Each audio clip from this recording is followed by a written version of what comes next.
ಕೃಷಿ ರಂಗ ರೈತರಿಗಾಗಿ ಕಾರ್ಯಕ್ರಮ ಕಿಸಾನ್ ವಾಣಿ.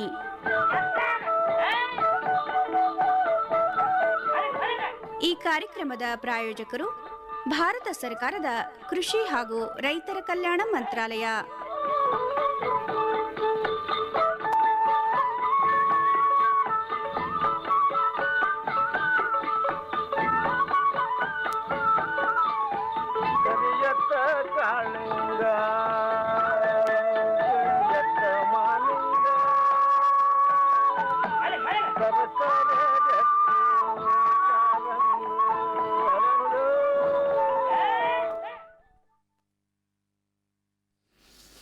ಕಿಸಾನ್ ವಾಣಿ ಕೇಳುವಂತಹ ಎಲ್ಲ ರೈತ ಬಾಂಧವರಿಗೆ ಶರಣಾರ್ಥಿಗಳು. ರೈತ ಬಾಂಧವರೇ, ಇಂದಿನ ಕಿಸಾನ್ ವಾಣಿ ಕಾರ್ಯಕ್ರಮದಲ್ಲಿ ಕೇಳಿ. ಮೊದಲಿಗೆ ರಾಯಚೂರು ತಾಲೂಕಿನ ಬೊಳವನದೊಡ್ಡಿ ಗ್ರಾಮದ ತಿಕ್ಕನಗೌಡ ಅವರ ಮಾವು ಬೇಸಾಯದ ಅನುಭವಗಳನ್ನು, ನಂತರ ಹವಾಮಾನ ವರದಿ ಹಾಗೂ ಹವಾಮಾನಾಧಾರಿತ ಕೃಷಿ ಸಲಹೆಗಳು ಹಾಗೂ ಪೇಟೆದಾಣೆ. ಮೊದಲಿಗೆ ಒಂದು ವಾಣಿಜ್ಯ ಪ್ರಕಟಣೆ. ಪ್ರಧಾನಮಂತ್ರಿ ಕಿಸಾನ್ ಮಾನ್ಧನ್ ಯೋಜನೆ ಸಿಗುವುದು ಪೆನ್ಷನ್ನ ಆಸರೆಯು, ಆಗದು ನಿರಾಸರೆ ಇನ್ನು.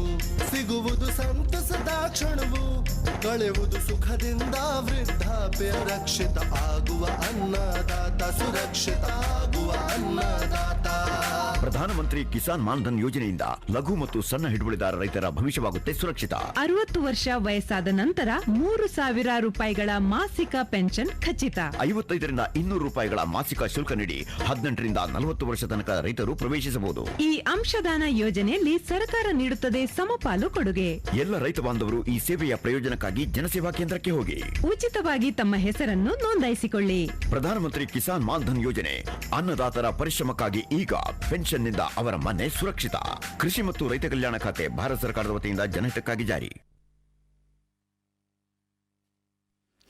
ಈಗ ಕೇಳಿ, ರಾಯಚೂರು ತಾಲೂಕಿನ ಬೊಳವನದೊಡ್ಡಿ ಗ್ರಾಮದ ತಿಕ್ಕನಗೌಡ ಅವರ ಮಾವು ಬೇಸಾಯದ ಅನುಭವಗಳನ್ನು.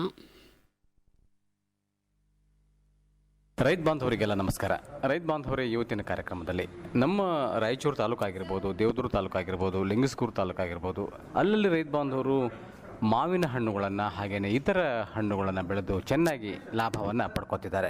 ಇವತ್ತಿನ ಕಾರ್ಯಕ್ರಮದಲ್ಲಿ ನಮ್ಮ ರಾಯಚೂರು ತಾಲೂಕಿನ ಬೊಳವನದೊಡ್ಡಿ ಗ್ರಾಮದ ತಿಕ್ಕನಗೌಡರು ಅವರು ನಮ್ಮ ಜೊತೆ ಇದ್ದಾರೆ. ಸುಮಾರು 10-15 ವರ್ಷಗಳಿಂದ ಅವರು ಸಾವಯವ ರೀತಿಯಲ್ಲಿ ಮಾವಿನ ಹಣ್ಣುಗಳ ಬೇಸಾಯವನ್ನು ಮಾಡ್ತಿದ್ದಾರೆ. ಹೇಗೆ ಬೇಸಾಯವನ್ನು ಮಾಡ್ತಿದ್ದಾರೆ, ಯಾವ ತಳಿಗಳನ್ನು ಆಯ್ಕೆ ಮಾಡ್ಕೊಂಡಿದ್ದಾರೆ, ಯಾವ ರೀತಿಯಾಗಿ ಹಣ್ಣುಗಳನ್ನು ಅವರು ಮಾರುಕಟ್ಟೆಗೆ ಒಯ್ತಿದ್ದಾರೆ ಎಂಬಂಥ ಒಂದು ವಿಚಾರವನ್ನು ನಮ್ಮ ಜೊತೆ ತಿಕ್ಕನಗೌಡರು ಹಂಚ್ಕೊಳ್ತಿದ್ದಾರೆ. ತಿಕ್ಕನಗೌಡರು, ಈಗ ತಮ್ಮದು ಮಾವಿನ ಹಣ್ಣು ಇದೆ ಅಂತ ಹೇಳಿದ್ರಿ. ಎಷ್ಟು ವರ್ಷಗಳ ತಮ್ಮದು ಮಾವಿನ ಹಣ್ಣುಗಳ ಒಂದು ಗಿಡಗಳು ಇದಾವೆ ಹೊಲದಲ್ಲಿ? ಒಂದು 15 ವರ್ಷದ ಗಿಡಗಳು ಇದ್ದಾವೆ ಸರ್.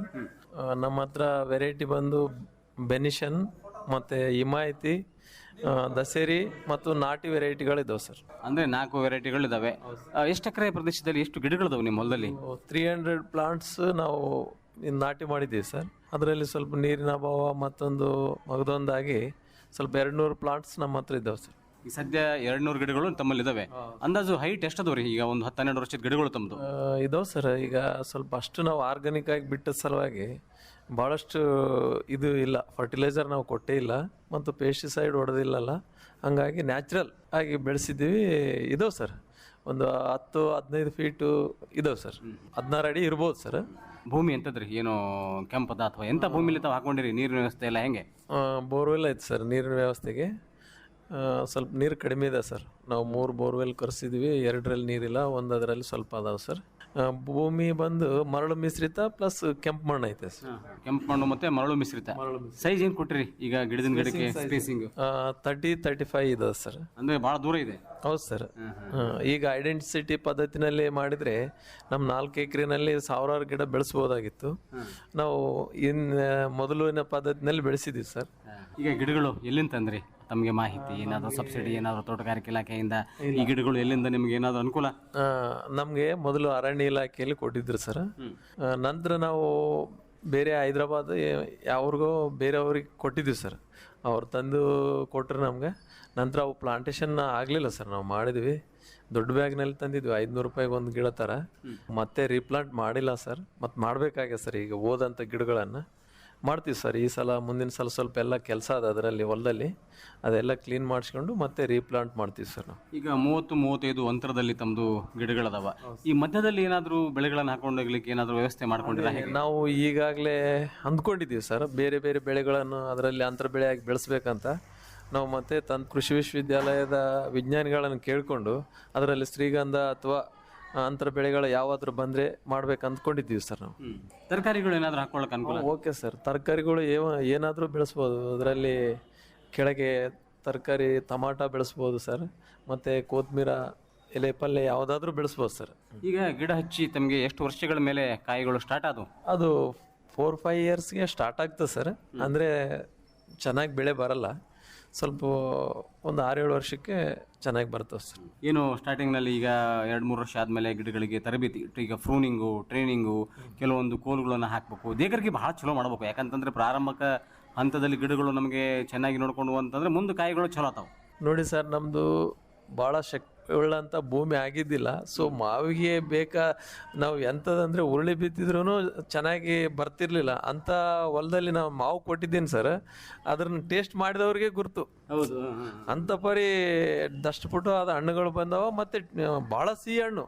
ಸೊ ಹಂಗಾಗಿ ನಮಗೇನು ಅಂಥ ಪರಿ ಅದರಲ್ಲಿ ಮ್ಯಾನೇಜ್ಮೆಂಟ್ ಮಾಡಿಲ್ಲ.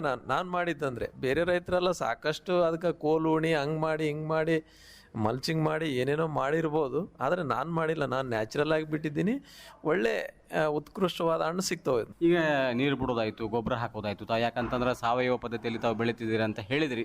ಹೇಗೆ ಅದಕ್ಕೆಲ್ಲ ದೇಕರಿಗೆ ನೀರು ಎಷ್ಟು ದಿವಸಕ್ಕೊಂದ್ಸಲ ಬಿಡ್ತೀರಿ? ಗೊಬ್ಬರ ಯಾವ್ಯಾವ ಹಾಕ್ತೀರಿ? ನಾವು ಗೊಬ್ಬರ ಅಂತೂ ಗೊಬ್ಬರ, ಕುರಿ ಗೊಬ್ಬರ ಕೊಟ್ಟಿದ್ದೀವಿ ಸರ್. ಅದು ಬಿಟ್ಟರೆ ಮತ್ತೆ ಫರ್ಟಿಲೈಸರ್ ಏನೂ ಕೊಟ್ಟಿಲ್ಲ. ನೀರಿಗೆ ಬೇಕಾದಂಥದ್ದು ಡ್ರಿಪ್ ಮಾಡ್ಕೊಂಡಿದ್ದೀವಿ. ಸೊ ಜೈನ್ ಇರಿಗೇಷನ್ ಅಂತೇಳಿ ಡ್ರಿಪ್ ಮಾಡ್ಕೊಂಡಿದ್ದೀವಿ. ಅದು ಒಳ್ಳೆ ಕೆಲಸ ಮಾಡ್ತದೆ ಸರ್. ಈ ಥರ ಡ್ರಿಪ್ಗಳಿಗೆ ಅಂತ ನಾನು ಹಾಕಿದ್ದು ಡ್ರಿಪ್ಪು ಜೈನ್ದು ಸಫಿಷಿಯೆಂಟಾಗಿ ಬಾಳಿಕೆ ಬರ್ತದೆ ಸರ್. ಈಗ ಮಾವಿನಲ್ಲಿ ಬರುವಂಥದ್ದು ಅಂತಂದರೆ ಈಗ ಬೂದಿ ರೋಗ ಬರ್ತದೆ, ನೊಣ ಬರ್ತದೆ, ಕೆಲವೊಂದು ಜಿಗಿ ಬರ್ತದೆ. ಇವೆಲ್ಲ ಸಮಸ್ಯೆಗಳು ಬಂದಾಗ ಮತ್ತೆ ಹೆಂಗೆ ಅದನ್ನು ಖರ್ಚು ಎಲ್ಲ ಸಿಂಪರಣೆ ಆಯಿತು ವಿಚಾರಗಳು? ಈಗ ನಾವು ಏನಾದರೂ ಫರ್ಟಿಲೈಸರ್ ಕೊಟ್ಟರೆ ಜಿಗಿ ಆಯಿತು, ಮತ್ತೊಂದಾಯಿತು, ರೋಗ ಪೀಡಿಗಳು ಭಾಳ ಇರ್ತವೆ ಸರ್. ನ್ಯಾಚುರಲ್ ಆಗಿ ಸಲುವಾಗಿ ಅದಕ್ಕೆ ಏನಾದರೂ ಯಾವುದೇ ರೋಗ ಭಾಳ ಕಡಿಮೆ ಬಂದಿದ್ದು ಏನಂದ್ರೆ ನನ್ನ ತೋಟದಲ್ಲಿ ಊಜಿನೋಣ ಮಾತ್ರ. ಆ ಊಜಿನೋಣ ನಾನು ಈ ವರ್ಷ ನೋಡಿದ್ದೀನಿ, ಬೇರೆ ಎಲ್ಲ ಬಂದಿಲ್ಲ. ಈ ವರ್ಷ ಭಾಳ ಹಾನಿ ಮಾಡಿತ್ತದು. ಮುಂದಿನ ವರ್ಷ ಅದೇನು ಟ್ರ್ಯಾಪ್ ಸಿಗ್ತಾವೆ ಸರ್, ಅವು ಹಾಕಿ ಸ್ವಲ್ಪ ಕಂಟ್ರೋಲ್ ಮಾಡ್ಕೊತೀವಿ. ಈ ವರ್ಷ ಮಾಡಿಲ್ಲ, ಭಾಳ ಹಾಳಾಯ್ತು. ಅಂತಂದ್ರೆ ಈಗ ಈ ಮೋಹಕ ಬಲೆಗಳನ್ನು ಕೊಡ್ತಾರೆ ನಮ್ಮ ವಿಶ್ವವಿದ್ಯಾಲಯದಲ್ಲಿ, ಎಲ್ಲ ತರಬೇತಿಗಳು, ಮಾಹಿತಿಗಳು ಈಗ ಸಾವಯವ ಪದ್ಧತಿಯಲ್ಲಿ ಮಾಡುವಂಥ ರೈತ ಬಾಂಧವರಿಗೆ ಆಗ್ತಾವ. ನಾವು ಮೋಹಕ ಬಲೆ ಹಾಕ್ತೀವಿ. ಈ ವರ್ಷ ಆಗ್ಯದ ನಮ್ಗೆ ಹಾನಿ ಭಾಳ, 70% ಹಾನಿ ಮಾಡ್ಯಾವು. ಹಂಗಾಗಿ ಮುಂದಿನ ವರ್ಷ ನಾವು ಮೋಹಕ ಬಲೆಗಳನ್ನು ಹಾಕಿ ಏನು ಅವು ಶತ್ರು ಕೀಟಗಳು ಏನು ಬರ್ತಾವಲ್ಲ ಅವ್ರ ನಾವು ಯಾವ ಥರ ಕಂಟ್ರೋಲ್ ಮಾಡ್ಕೋಬೇಕು ಅನ್ನೋದನ್ನು ನಮಗೂ ಗುರ್ತಾದ ಸ್ವಲ್ಪ. ಆದ್ರೂ ಇನ್ನೂ ಒಂದು ವಿಜ್ಞಾನಿಗಳನ್ನ ಕೇಳ್ಕೊಂಡು ಒಳ್ಳೆ ರೀತಿಯಿಂದ ಕಂಟ್ರೋಲ್ ಮಾಡ್ತೀವಿ ಸರ್. ಈಗ ಮುಖ್ಯವಾಗಿ ರೈತ ಬಾಂಧವರು ಬೆಳಿತಾರೆ, ಸ್ಪೇಸಿಂಗ್ ಕೊಡ್ತಾರೆ, ಚೊಲೋತ್ನಾಗಿ ನಿರ್ವಹಣೆ ಮಾಡ್ತಾರೆ. ಮಾರುಕಟ್ಟೆ ಸಮಸ್ಯೆ ಬಂದಾಗ ರೈತ ಬಾಂಧವರು ಹಿಡಿತಾರೆ, ಲಾಸ್ ಆಯಿತು ಅಂತ ಹೇಳ್ತಾರೆ. ತಮ್ಮ ಮಾವಿನ ಹಣ್ಣು ಬೆಳೆಯಲ್ಲಿ ಮಾರುಕಟ್ಟೆ ವ್ಯವಸ್ಥೆ ಹೆಂಗೆ ಮಾಡ್ಕೊಂಡ್ರಿ? ಖಂಡಿತವಾಗಿ ಬೇರೆ ನಂದು ಮೈಸೂರಿಗೆ ಕಳಿಸಿದ್ದೆ ಸರ್. ನಾನು ಭಾಳಷ್ಟು ಡಿಮ್ಯಾಂಡ್ ಇತ್ತು. ಅದು ಏನಾಗಿತ್ತಂದರೆ ಹೋದ ವರ್ಷ ನನಗೆ ಅಡ್ವಾನ್ಸ್ ಸ್ಟಾರ್ಟ್ ಆಗಿತ್ತು ಸರ್. ಅದು ಏಪ್ರಿಲ್ಗೆ ಬಂದಿತ್ತು. ಈ ವರ್ಷ ಏನಾಗಿದೆ ಸರ್, ಅದು ಮೇ ಲಾಸ್ಟ್ನಲ್ಲಿ ಬಂದದ. ಹಂಗಾಗಿ ಮಾರ್ಕೆಟ್ನಲ್ಲಿ ಭಾಳ ಲಾಸ್ ಆದೀವಿ ಸರ್ ನಾವು. ಯಾಕಂದರೆ ಟೈಮು ಎಲ್ಲವನ್ನೂ ಸೇರಿದಾಗ ನಮಗೆ 20 ರೂಪಾಯಿ kg ಸಿಕ್ಬಿಡುತ್ತೆ ಸರ್ ಕೆಜಿಗೆ. ಹಂಗಾಗಿ ಕ್ಯಾನ್ ಬಂದು 300-400 ರೂಪಾಯಿ ಮಾರಿತು. ಹಂಗಾಗಿ ದೊಡ್ಡ ಲಾಸ್ ಆಗಿಬಿಟ್ಟಿದೆ. ಇಲ್ಲಿ ಏನಾಗಬೇಕಂದ್ರೆ ಬೇರೆ ಜಿಲ್ಲೆಗಳಲ್ಲೆಲ್ಲ ಮಾವು ಮೇಳ ಮಾಡ್ತಾರೆ, ನಮ್ಮ ರಾಯಚೂರು ಡಿಸ್ಟಿಕ್ನಾಗೆ ಯಾಕೆ ಮಾಡಬಾರ್ದು?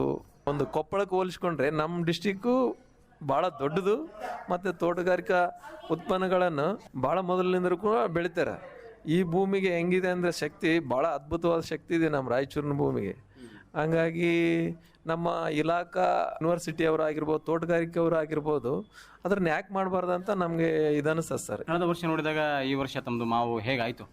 ಭಾಳ ಲಾಸ್ ಆಗಿದೆ ಸರ್. ಈ ವರ್ಷ 20 ರೂಪಾಯಿಗೆ ಒಂದು kg ಅಂದರೆ 400 ರೂಪಾಯಿ. ನಮ್ಗೆ ಟ್ರಾನ್ಸ್ಪೋರ್ಟೇಷನ್ ಅವು ಇವು ಅರ್ಧದ ಕೂಲಿ ಬಂದಿಲ್ಲ ಅನ್ಸೋದು ನನಗೆ. ಸ್ಥಳೀಯ ಮಾರುಕಟ್ಟೆಯಲ್ಲಿ ಏನಾದರೂ ಅನುಕೂಲ? ಈಗ ತಾವು ಮೈಸೂರು ಕಳಿಸ್ತೀವಿ ಅಂತ ಹೇಳಿದ್ರಿ, ವರ್ಷ ವರ್ಷ ಮೈಸೂರಿಗೆ ಕಳಿಸ್ತೀರಾ?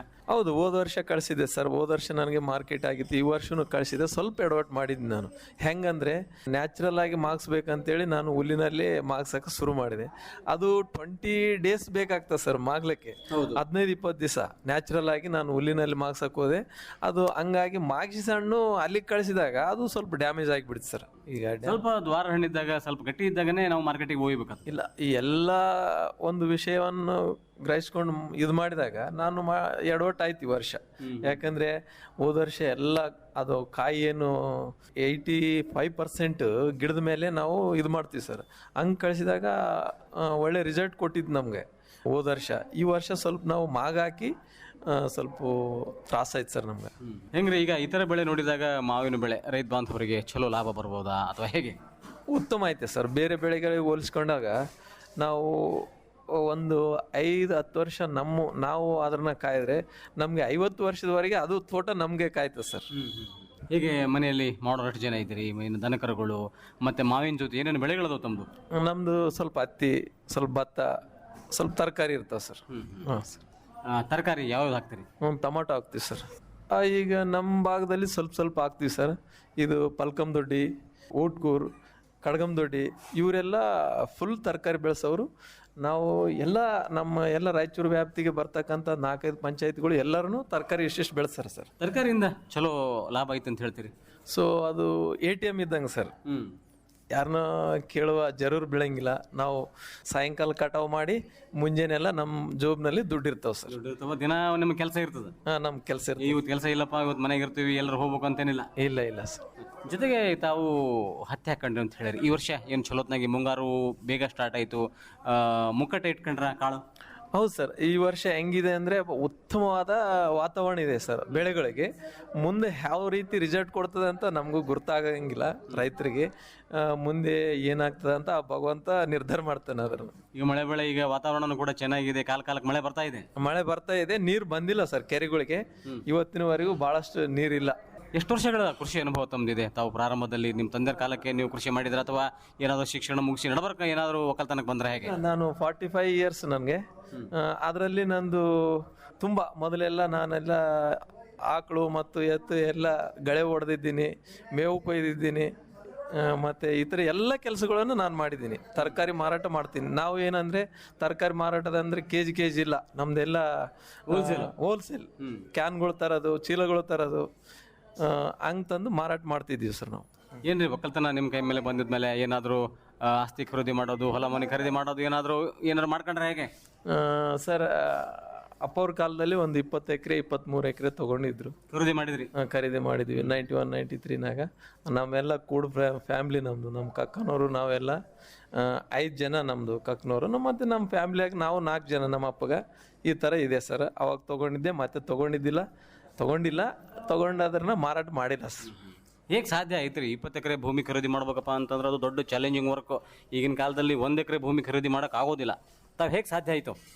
ನಮ್ಮ ಕಕ್ಕವರು, ನಮ್ಮ ಅಪ್ಪವರು ಎಲ್ಲ ಸೇರಿ ಅವರು ಮಾಡ್ಕೊಂಡು ಹೊಂಟ್ರು. ನಾವು ಅದರಲ್ಲಿ ಕೆಲಸ ಮಾಡಿದ್ವಿ, ಹಂಗಾಗಿ ಸಾಧ್ಯ ಆಯ್ತು ಸರ್. ಅದು ಅಲ್ಲಿಂದ ಮತ್ತೆ ತೊಗೊಳಕ್ಕೆ ಆಗಿಲ್ಲ ಸರ್. ಹೇಗೆ ಅನಿಸ್ತಾ ಇದೆ ರೀ ಕೃಷಿ ತಿಕ್ಕನಗೌಡ್ರೆ? ಹೇಗೆ ಚೆನ್ನಾಗಿ ಖುಷಿ ಇದೆ ತಮಗೆ? ತುಂಬ ಖುಷಿ ಇದೆ ಸರ್. ಯಾಕಂದರೆ ಅಲ್ಲಿ ತಿರುಗಾಡೋದಕ್ಕಿಂತ ನಮ್ಮದೇ ಒಂದು ಕೆಲಸ ಇರ್ತದೆ ಸರ್. ಇದ್ದಷ್ಟು ಭೂಮಿನಲ್ಲಿ ಮಾಡ್ಲಿಕ್ಕೆ ತುಂಬ ಸಂತೋಷ ಆಗ್ತದೆ ಸರ್. ಏನು ಕಾಲಕ್ಕೆ ಮಾಹಿತಿ ಬೇಕಾಗ್ತದೆ, ಕೆಲವೊಂದು ಸಮಸ್ಯೆಗಳು ಎದುರಾಗ್ತವೆ ಒಕ್ಕಲ್ತನದಲ್ಲಿ, ಇವೆಲ್ಲ ಹೇಗೆ ನಿಭಾಯಿಸ್ತೀರಿ? ನ್ಯಾಚುರಲ್ ಆಗಿ ಈಗ ನಮಗೆ ಹೊಡೆತಗಳು ಬಿಡ್ತಾನೆ ಇರ್ತಾವೆ ಸರ್. ನಾವು ಹಾಕಿದ ಬಂಡವಾಳ ನಮಗೆ ಬರೋಂಗಿಲ್ಲ. ಅಂಥದ್ರಲ್ಲಿ ನಾವು ಅದನ್ನು ಸ್ವಲ್ಪ ಒಂದು ಇದ್ರ ಮ್ಯಾಗ ಹೋಗ್ಬೇಕಾಗ್ತದೆ ಸರ್. ತಾವು ಸಾವಯವದಲ್ಲಿ ಮಾಡ್ತೀವಿ ಅಂತ ಹೇಳಿದ್ರಿ. ಸಾವಯವ ಮಾಡ್ಬೇಕಪ್ಪ ಅಂತಂದರೆ ಗೊಬ್ಬರಗಳು, ಮನೆಯಲ್ಲಿ ದನಕರುಗಳು ಬೇಕಾಗ್ತದೆ. ಇವೆಲ್ಲ ವ್ಯವಸ್ಥೆ ಹೇಗೆ? ಸೊ ನಮ್ಮ ಈಗ ಎಮ್ಮೆ ಇದೆ, ಎತ್ತುಗಳೂ ಇವೆ. ನಾವು ಮತ್ತೆ ಅದಾದ ನಂತರ ನಮ್ಮ ಹತ್ರ ಕುರಿಗಳಿದಾವೆ ಸರ್. ನಮ್ಮ ಊರಿನಾಗ ಜಗ್ಗಿದಾವೆ, 1000 ಕುರಿ ಇದಾವೆ. ಅವ್ರಿಗೆ ನಾವು ಹೊಲದಲ್ಲಿ ತರಬ್ಲಿಕ್ಕೆ ಹೇಳ್ತೀವಿ ಸರ್. ಅವ್ರು ತರ್ತಾರ. ಮತ್ತು ತರಬಿದ್ದನ್ನು ಒಂದು ತಲೆ ಗುಡ್ಡೆ ಹಾಕಿದ್ದನ್ನು ತಂದು ಗಿಡಗಳಿಗೆ ಹಾಕಿದ್ದೀವಿ ಸರ್. ಅಂದರೆ ಈಗ ಮಾವಿನ ಹಣ್ಣು ಅಥವಾ ತೋಟಗಾರಿಕೆ ಬೆಳೆಗಾರ ಮಾಡ್ಬೇಕಪ್ಪ ಅಂತಂದರೆ ಈಗ ಸಾವಯವ ಗೊಬ್ಬರಗಳು ಭಾಳ ಬೇಕು. ಅದರಲ್ಲಿ ನಾವು ಬರೀ ಕೊಟ್ಟಿಗೆ ಗೊಬ್ಬರ ಮ್ಯಾಗೆ ನಡೆಸಿದ್ವಿ ನೋಡಿ ಸರ್. ಯಾವ ಅದು ಇದು ಏನು ಹಾಕಿಲ್ಲ. ಅದರಲ್ಲಿ ಎಷ್ಟು ಬರ್ತದೆ ಅಷ್ಟು, ಜಾಸ್ತಿ ಅತಿ ಆಸೆಗೆ ಹೋಗಿಲ್ಲ. ಅದು ಸ್ಪ್ರೇ ಮಾಡೋದು ಇದು ಮಾಡೋದು ನ್ಯಾಚುರಲ್ ಆಗಿ ಬಿಟ್ಟಿದ್ವಿ, ನ್ಯಾಚುರಲ್ ಆಗಿ ಬೆಳೆಸ್ತಾ ಇದ್ವಿ ಸರ್. ಏನು ಹೇಳಕ್ಕೆ ಇಷ್ಟಪಡ್ತೀರಿ? ತಾವು ಮಾವು ಹಾಕ್ಕೊಂಡಿರಿ, ಹತ್ತಿ ಹಾಕ್ಕೊಂಡಿರಿ, ಮತ್ತು ಭತ್ತವನ್ನು ಕೂಡ ಬೆಳಿತೀವಿ ಅಂತ ಹೇಳಿದ್ರಿ. ಒಂದು ಪರಿಪೂರ್ಣ ಕೃಷಿ ಅಥವಾ ಕೃಷಿಯಲ್ಲಿ ಸಂತೃಪ್ತಿ ಇದೆ ನಿಮಗೆ? ತುಂಬ ಸಂತೃಪ್ತಿ ಇದೆ, ಸಂತೋಷನೂ ಇದೆ. ಯಾಕಂದರೆ ನಮ್ಮ ಭೂಮಿಗಳು ನಮ್ಮ ಯಜಮಾನ್ರು ಹೇಳ್ತಿದ್ರು, ಅವು ಬರಲ್ಲ ಇವು ಬರಲ್ಲ ಅಂದರೆ ನಾವು ಡೆಮೋ ಆಗಿ ಮಾಡ್ಕೊಂಡು ನಾವು ಅದರಲ್ಲಿ ಕಂಡುಕೊಂಡಿದ್ದೀವಿ. ಏನಪ್ಪ ಅಂದರೆ ಇದು ನಮ್ಮ ಭೂಮಿನಲ್ಲಿ ಎಲ್ಲನೂ ತೋಟಗಾರಿಕೆ ಬೆಳೆ ಬರ್ತದೆ, ಅದರಲ್ಲಿ ನಾವು ಟ್ರೈ ಮಾಡ್ಬೇಕು ಅಷ್ಟೇ ಅಂತೇಳಿ. ಪ್ರಯತ್ನ ಮಾಡಬೇಕು, ಫಲ ಕೊಡೋನು ದೇವರು. ಆ ಥರ ನಾವು ಮಾಡಿದ್ದೀವಿ. ಎಲ್ಲ ತೆಂಗು, ನಿಂಬೆ, ಮಾವು ಮತ್ತು ತರಕಾರಿಗಳು ಎಲ್ಲನೂ ಬರ್ತಾವೆ. ನೀನು ಏನು ಮತ್ತೆ ನಾನು ಟೇಕ್ ಕೂಡ ಹಾಕಿದ್ದೀನಿ ಸರ್ ನಾನು 2008ನಲ್ಲಿ. ಅದು ಕೂಡ ಸ್ವಲ್ಪ ಮಾಮೂಲಿ ಗ್ರೋತ್ ಬಂದಿದೆ. ಇನ್ನು 4-5 ವರ್ಷಕ್ಕೆ ನನ್ನ ಮನೆಗೆ ಕಟ್ಟುವಷ್ಟು ಗಿಡಗಳು ನಾನು ಬೆಳೆದಿದ್ದೀನಿ. ಮತ್ತು ಶ್ರೀಗಂಧನೂ 1, 2, 3, 4, 5, 10 ಸಸಿಗಳು ಹಾಕೊಂಡಿದ್ದೀನಿ. ಅವನು ಬರ್ತಾವೆ ನಮ್ಮಲ್ಲಿ. ಎಲ್ಲನೂ ನಾನು ನೋಡ್ಕೊಂಡು ಮಾಡಿದ್ದೀನಿ. ನಾನು ಡೆಮೋ ಆಗಿ ಹಾಕಿದ್ದೀನಿ ಶ್ರೀಗಂಧ ಕೂಡ 2008ನಲ್ಲಿ. ಅದು ಕೂಡ ಒಂದು ರೀತಿ ಇದೆ, ಜಾಸ್ತಿ ಹಾಕಿಲ್ಲ. 3000 ಟೇಕ್ ಸಸಿ ತಂದಿದ್ದೆ, ನನಗೆ ಕಾರಣಾಂತರಗಳಿಂದ ಹಾಕೋಕ್ಕಾಗಿಲ್ಲ. ಒಂದಿಷ್ಟು 100 ಇರ್ಬೋದು ನನ್ನಲ್ಲಿ. ಅದು ಕೂಡ ಒಂದು ಗ್ರೋತ್ನಲ್ಲಿ ನಡೆದಿದೆ. ಒಂದು 8 ಇಯರ್ಗೆ ನನಗೆ ಒಳ್ಳೆಯ ಬಾಗಿಲು ಮತ್ತು ಚೌಕಟ್ಟು ಇದು ಆಗ್ಬೋದಂತ ನನಗೆ ಅನಿಸ್ತದೆ. ನಾನು ಅವತ್ತು ಹಾಕಿದ ಬಂಡವಾಳ ಅದು ಯಾವತ್ತಿಗೂ ಲಾಸ್ ಮಾಡಿಲ್ಲ ಅಂತ ಅನಿಸ್ತದೆ ಸರ್. ನಾನು ತಿಕ್ಕನಗೌಡ್ರೆ, ಈಗ ಅರಣ್ಯಗಳು ತಾವೇನು ಟೀಕ್ ಹೇಳಿದಿರಲ್ಲ, ಇವುಗಳನ್ನು ಜೋಪಾನ ಮಾಡೋದು ಭಾಳ ಸವಾಲಿನ ಕೆಲಸ.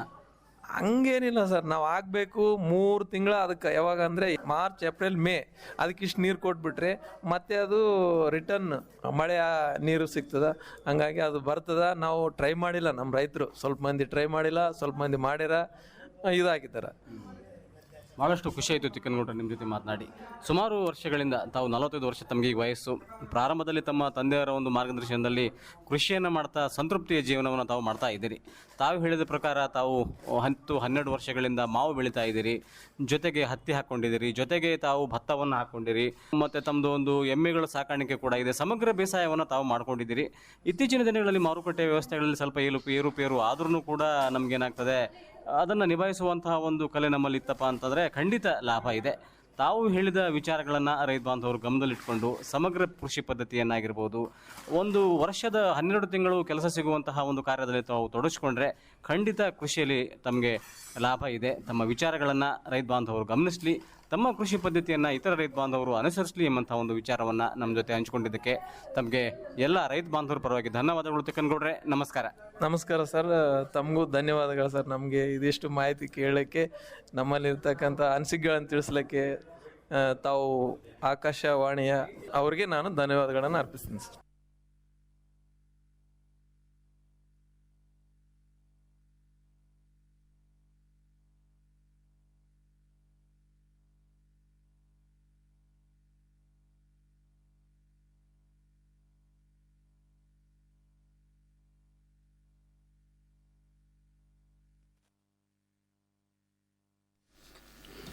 ಇದುವರೆಗೆ ರಾಯಚೂರು ತಾಲೂಕಿನ ಬೊಳಮಂದೊಡ್ಡಿ ಗ್ರಾಮದ ತಿಕ್ಕನಗೌಡ ಅವರ ಮಾವು ಬೇಸಾಯದ ಅನುಭವಗಳನ್ನು ಕೇಳಿದ್ರಿ.